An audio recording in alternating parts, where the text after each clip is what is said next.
Let's look at the book of 1 Corinthians 2:16. The mind of God. For who has known the mind of the Lord, that he may instruct him? But we have the mind of Christ. Who knows the mind of God? Who knows the thoughts of God? Who among you can predict God? Let the mind of God be with you. Most people don't know the power of the mind. We don't know what the mind is all about. And because of that, we abuse it, or we fail to use our mind to its fullest capacity. There is nothing that was created. There was nothing that has been invented. There is nothing you see on earth that didn't first of all come from the thoughts of the mind. There is nothing. There is nothing you see, touch, or feel that didn't first come from the mind. Someone sat down and thought of it.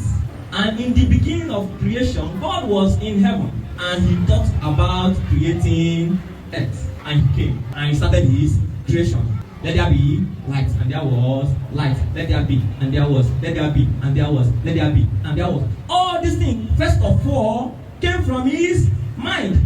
So mind is the home of creation. We create our world from our mind. The mind of God. You see the plane, you see the cars, you see the houses. Someone sat down and thought of it. Oh, how can we invent this? And they started working on it. And before you know it, it comes to reality. Let's look at the book of Proverbs 23 verse 7. We create our world from our mind. We create our reality from the mind. We create our world from our mind. That's why we call it imagination. You create the image in your mind. The image of the life you want to live. The image of your expectation. You first of all conceive it in your mind. If you can't dream it, you can't achieve it. Turn to your neighbor and say, if you can't dream it, you can't achieve it. If you can't dream it, you can't achieve it. If you cannot see yourself in your spirit mind, being there, doing those things, controlling that amount of money, you can never achieve it, no matter the amount of oil that is poured on your head. Proverbs 23 verse 7. For as he thinketh in his heart, so he is. So you are what you think. If you're poor because you think poverty.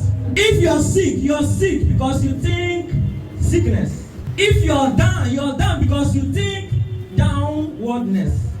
As he thinketh in his heart, so he is. Not as he doeth, not as he acts, not as he behaves, as he thinketh. The power of the mind. As he thinketh in his heart, so he is. What are you thinking? What do you think most of the time? We spend almost 18 hours thinking. What do you fill your mind with? Do you fill your mind with fears? Do you fill your mind with problems? Do you fill your mind with negativity? Become a product of your mind. What do you think all the day? What do you think every day? What do you think every hour? What do you think every minute? What do you occupy your mind with? What are the thoughts of your mind? If we happen to display your mind in the screen, what do we see? Do we see fears? Think positivity. Create your world from your mind. Philippians 4 verse 8. Create your world from your mind. Think of the things that are true. Think of the things that are honest. Think of the things that are just. Think of the things that are pure. Think of the things that are lovely. Think of the things that are of good report and virtue. What do you think of? When you're alone in the house, what do you think? Before you sleep, what do you think? You fill your mind with fear. What if I do this business, it doesn't work? What if I try this, it doesn't work? What if this, what if that? Think of positivity. You surround yourself with people. When they greet you in the morning, they start telling you bad news. All the bad news that happens in the environment, that's what they preach to you. When there's an opportunity, when there's business opportunity, they will not come to you. When there's good news that will bring money, they will not remember you. It's only when there is gossip, when there is bad news, your embodiment of bad news. When they come and ask of the bad things that are happening in your environment, you know all of them. Why are you occupying your mind? Your mind is like a memory card. Are you filling your mind with bad news, bad thoughts? Some people, they will know all the bad things that are happening in Nigeria, but the good ones that are happening in the country, you don't know it. That's why it doesn't benefit you. That's why the country is not benefiting you. Because you occupy your mind with bad news. As a man thinketh, so he is. To fill your mind with becomes you. It starts from the mind. I don't engage my mind in things that I cannot control. Whatever that is beyond my control doesn't bother me. So why is it bothering you? If there is nothing you can do, you should engage that energy in developing yourself. The world you want to change, it starts from you. You change yourself to change the world. So the change starts from you. Charity begins at home. Some of us, if you send a me the government, I for workload. But during sanitation, don't come out for clean up. Don't come out for clean up. Now I know the one for work. Be that change. Let the change start from you. Then it enters to your family. Then from your family to your village. Then from your village to your state. Like that. That's how change starts. You don't change the world when you not change yourself. Any man who wants to escape poverty, any man who wants to elevate himself in life, any man who wants to see progress must first of all start seeing it in his mind.